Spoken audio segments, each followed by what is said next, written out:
Check this out. We got another leak. What is the cause? What is causing this new leak? We're gonna dig down and find out if it's coming from underground. And here it is, the source. It's a cracked cable. This was damaged by a competitor who's overbuilding our system, and they've managed to damage or cut our cable once again. So now it's time to dig it up and splice it. So initially laid a piece of 500 on the back of my truck. Laid it. I was gonna run it from the crack to the pad, to the tap pedestal. Unfortunately, as I was digging, I found some more damage further back. It was longer than that piece of 500, so all I had, and that was all the 500 I had. So I grabbed me a piece of 650, and we're gonna use a KISS connector. So now I am putting new connectors on, 500 connectors there, getting them ready for the KISS connection. Now we're putting the connector onto the KISS adapter. And then we're gonna get ready to prep the piece of 625. So we gotta scrape the little dielectric off of there.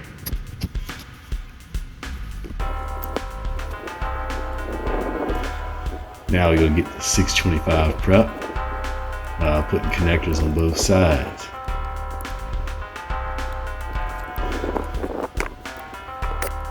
So, yeah, it's so annoying to have competitors constantly cutting their cable. It's annoying. It's causing leaks and outages. This is almost a daily occurrence, but it is what it is. All right, so we've got the 625 on. We're going to now make the KISS connection on both sides.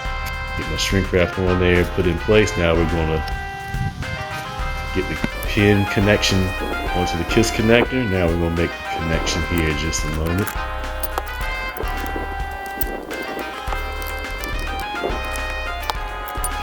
Go. So this is the first side of the leak fix. Go ahead and get those connections tightened.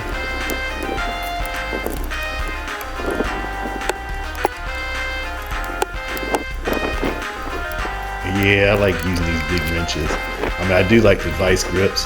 That's primarily what I use on one side, but I like having a wrench the size of the 500 connectors and the 625 connectors. I like to get wrenches for all the connections, but I especially have those two since they're so common. Now that I've got that side connected, now we got to connect the 625 to the tap.